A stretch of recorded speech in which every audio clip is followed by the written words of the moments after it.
Elmhurst arrives at North Central with a 5-7 record. Cardinals off to an incredible 12-1 start, including 2-0 in the CCIW.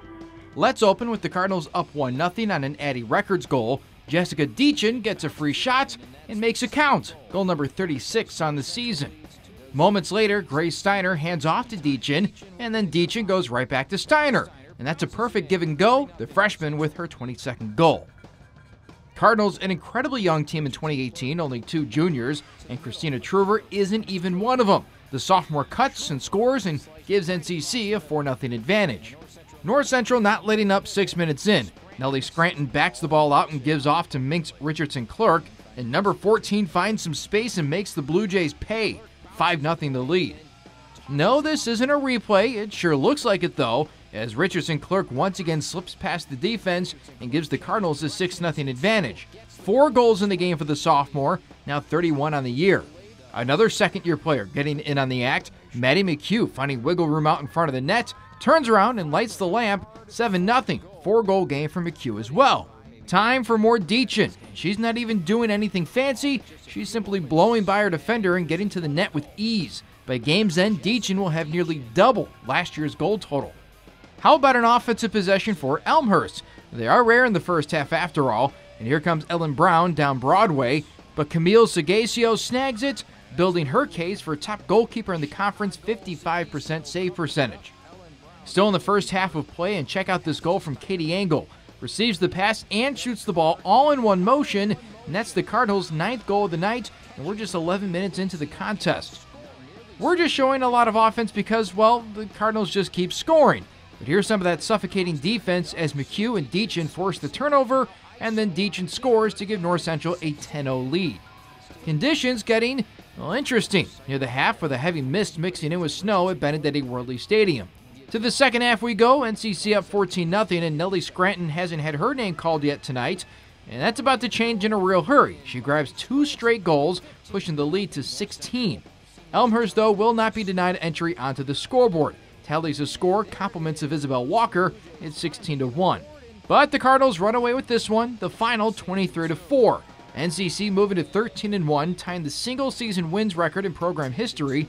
North Central 3-0 in conference and now appears in the regional rankings for the first time in team history. Yeah, absolutely. I'm proud of my teammates. We've really stepped up this year, and we've been able to play to the next level. You're taking down some teams. Augustana was a huge one. I didn't get to talk to you guys after that, but what was that feeling like when you took down the Vikings? It was pretty cool. That was the first time in program history that we beat Augie, so it was a good feeling to do it with this team, and it's our 10th year, so it's pretty cool. Did you kind of come into the season knowing you might be competing not just for a conference spot in the tournament, but maybe for the conference title? That's always our goal every year, is to earn a CCIW championship, but it's different every year. You never know. Teams get different. We're different. But that's always our goal. What's different about this team than maybe last year? We're a really young team. So we graduated, I think it was 7 seniors last year, and we brought in some really good talent. And it was definitely scary not having any upperclassmen on the team, but we stepped up, and it's pretty cool to see everyone. I know you had the University of Dubuque in the way, but those trips to Carroll and Illinois Wesleyan, those are going to be kind of fun, aren't they? Oh yeah, we're looking forward to them. I think definitely this year is a lot working with the coaches and fixing like what needs to be fixed. Definitely maybe consistent in goal, and also with my mental game too, because that's been a struggle the last few years. I do feel a lot more confident in goal right now going into a conference when we play Wesleyan. I'm really excited for that. You're the senior most member on the team. Is that kind of a weird feeling as a junior? It is a little bit. I think early in the season there was like some like leadership issues, like we weren't sure who was going to step up. But I'm glad to see that, like it's not just me leading the team, it's like it's everyone else, it's a team sport.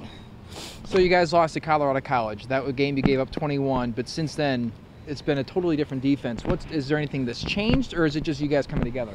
I think it's us coming together as well as our communication, because that's also something we could work on better.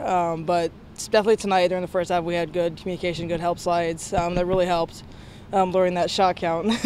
Is it fun watching that offense go to work even though you're on the other end of the field? Yeah, it does. When they do, it's almost when they do too much, I get a little bored. But that's something I'm fine with.